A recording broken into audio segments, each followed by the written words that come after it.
राधे राधे, जय श्री कृष्णा। मैं सीमा सिंह आप सभी धर्म प्रेमियों को सादर प्रणाम करती हूँ। आज मैं आपको कार्तिक मास के महात्म्य का दूसरा अध्याय सुनाने जा रही हूँ। इस अध्याय में गुणवती की कथा का वर्णन आता है कि गुणवती कौन थी और उनका जन्म कहाँ हुआ। पहले अध्याय में सत्यभामा ने भगवान श्री कृष्ण से अपने पूर्व जन्म के बारे में पूछा। सत्यभामा ने भगवान श्री कृष्ण से पूछा कि हे भगवान, मुझे बताइए कि पूर्व जन्म में मैं कौन थी और मैंने ऐसे कौन से पुण्य कर्म करे जिससे कि इस जन्म में मैं आपकी पत्नी बनी। तब भगवान श्री कृष्ण उन्हें बताते हैं कि पूर्व जन्म में वो कौन थी। सत्यभामा पूर्व जन्म में गुणवती थी और गुणवती की कथा का वर्णन भगवान श्री कृष्ण सत्यभामा को बताते हैं। आइए अब हम आगे का दूसरा अध्याय सुनते हैं। भगवान श्री कृष्ण ने कहा कि हे देवी, गुणवती को जब अपने पिता व पति को राक्षस के द्वारा मारे जाने का समाचार मिला तो उसे बहुत दुख हुआ। वह जोर जोर से विलाप करने लगी और कहने लगी कि हे नाथ, हे पिता, मुझको त्याग कर कहाँ चले गए? मैं अकेली कन्या हूँ। आपके बिना अब मैं यहाँ कैसे रहूँगी?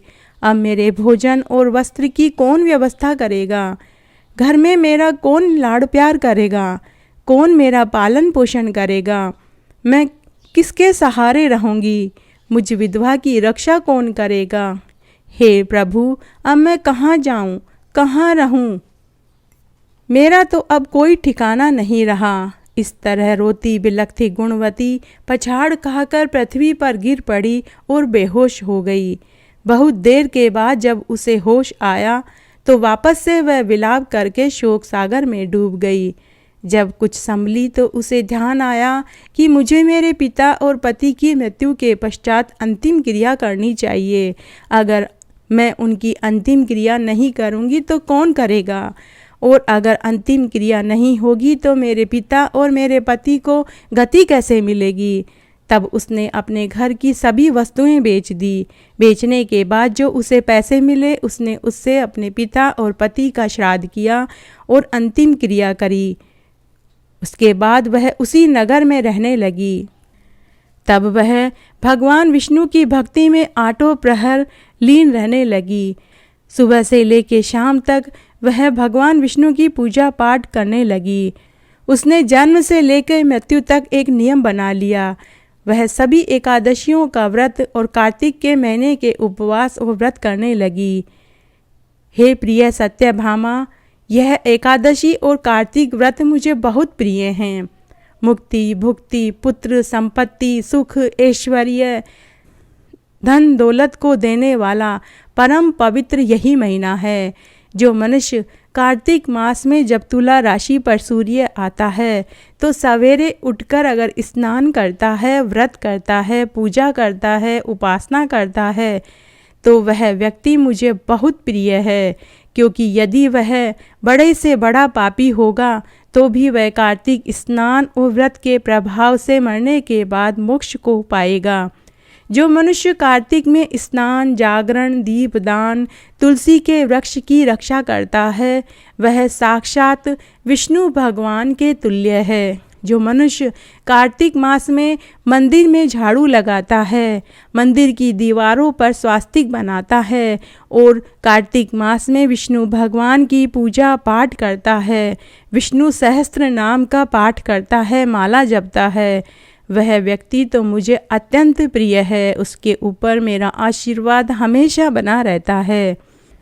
हे सत्यभामा, गुणवती भी प्रति वर्ष मन लगाकर कार्तिक मास का व्रत और भगवान विष्णु का पूजन करने लगी।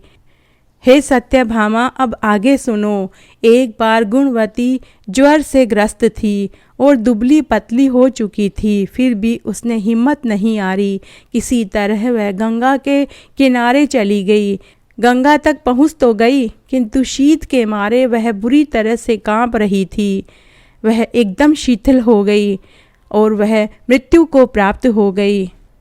तब मेरे दूत देव विमान को लेकर गुणवती की आत्मा को मेरे धाम में लेकर आ गए। उसके पश्चात ब्रह्मा आदि देवताओं की प्रार्थना पर मैंने कृष्ण का अवतार लिया।